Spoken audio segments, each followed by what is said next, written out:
Assalamualaikum warahmatullahi wabarakatuh. Perkenalkan, nama saya Ardini Nabila Gayatri, mahasiswi Diploma 3 Gizi semester 3 Politeknik Kesehatan Semarang. Kali ini saya akan menjelaskan tentang analisis kuantitatif bahan makanan.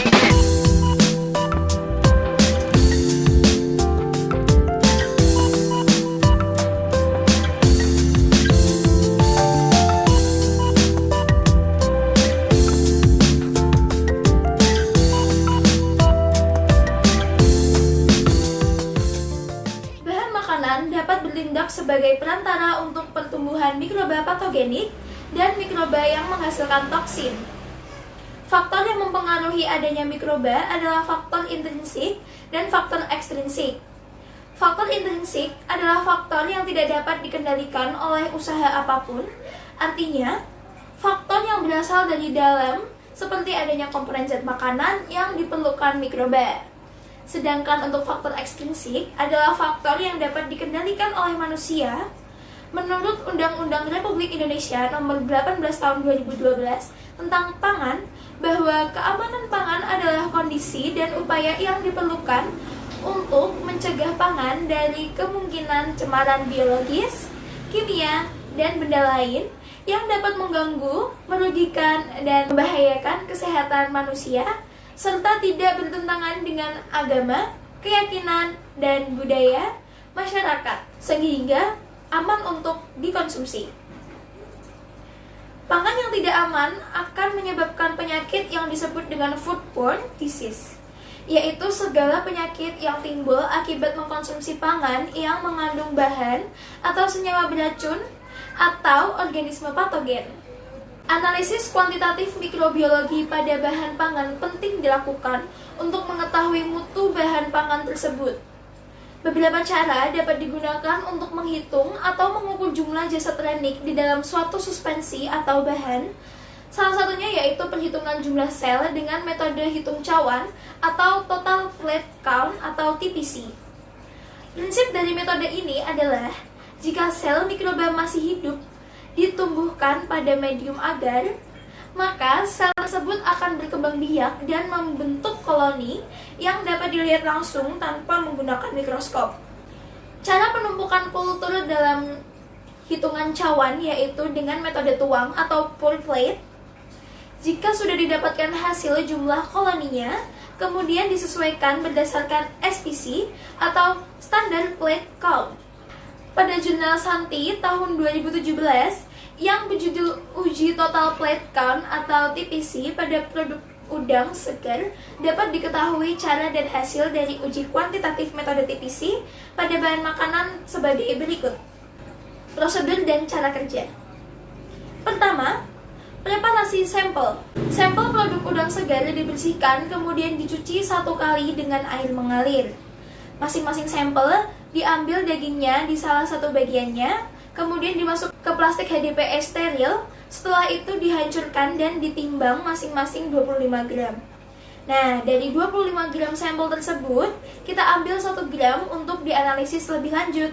Selanjutnya, setelah dilakukan suspensi sampel, kita lakukan uji TPC. Prinsip kerja analisis TPC adalah pertumbuhan mikroorganisme setelah diinkubasi dalam media agar pada suhu 35 derajat Celcius selama 48 jam. Maka mikroorganisme tersebut akan tumbuh berkembang biak dengan membentuk koloni yang dapat langsung dihitung. Prosedur kerja analisis TPC adalah sebagai berikut. Yang pertama, timbang sampel secara aseptik sebanyak 25 gram dan ditambahkan 225 ml larutan Butterfield Phosphate Buffer, kemudian homogenkan selama 2 menit. Selanjutnya, homogenat ini merupakan larutan pengenceran 10⁻⁻1. Dengan menggunakan pipet steril, diambil 1 ml homogenat dan dimasukkan ke dalam tabung berisi 9 ml larutan Butterfield Phosphate Buffer atau yang bisa disebut dengan BPB, sehingga diperoleh contoh dengan pengenceran 10⁻⁻2. Pada setiap pengenceran dilakukan pengocokan minimal 25 kali. Lakukan hal yang sama untuk pengenceran 10⁻⁻3, 10⁻⁻4, 10⁻⁻5, dan seterusnya sesuai kondisi sampel. Tahap selanjutnya, untuk metode cawan agar tuang atau pour plate method, Dipipet sebanyak 1 ml dari setiap pengenceran dan dimasukkan ke dalam cawan Petri steril secara duplo menggunakan pipet steril. Selanjutnya, ke dalam masing-masing cawan yang sudah berisi sampel ditambahkan 12-15 ml media platcorn agar atau PCA yang sudah didinginkan hingga mencapai suhu 45 derajat Celcius. Setelah agar menjadi padat, cawan Petri yang telah berisi agar dan larutan sampel tersebut dimasukkan ke dalam inkubator dengan posisi terbalik selama 48 jam dengan suhu 35 derajat Celcius. Yang selanjutnya yaitu hitung jumlah koloni bakteri yang ada di dalam cawan Petri. Jumlah koloni bakteri yang dihitung adalah cawan Petri yang mempunyai koloni bakteri antara 25 sampai 250 koloni. Keberadaan bakteri dalam suatu bahan pangan dapat ditandai dari jumlah koloni per gram bahan pangan melalui analisis atau uji TPC. Batas syarat yang dipergunakan adalah berdasarkan Peraturan Menteri Kesehatan Republik Indonesia Nomor 1096 Tahun 2011 dan SNI Nomor 7388 Tahun 2009.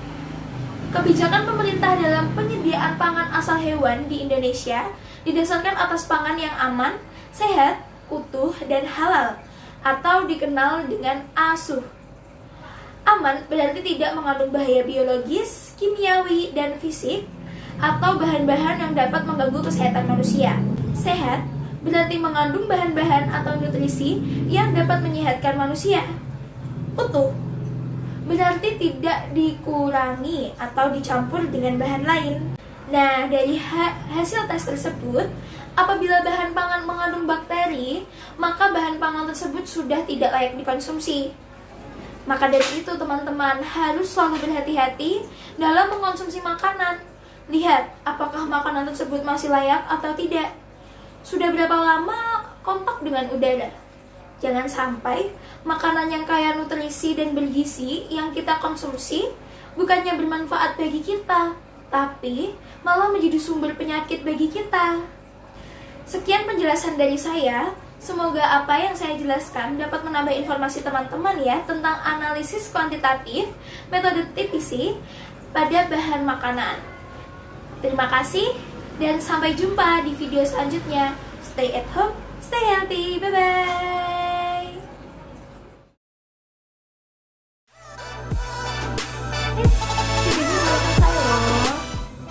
Ingat ya teman-teman, sebelum melakukan praktikum mikrobiologi, kita harus menggunakan APD yang lengkap untuk keamanan bersama. APD yang lengkap seperti menggunakan sepatu, chest lab, sarung tangan, dan tak lupa untuk menggunakan masker.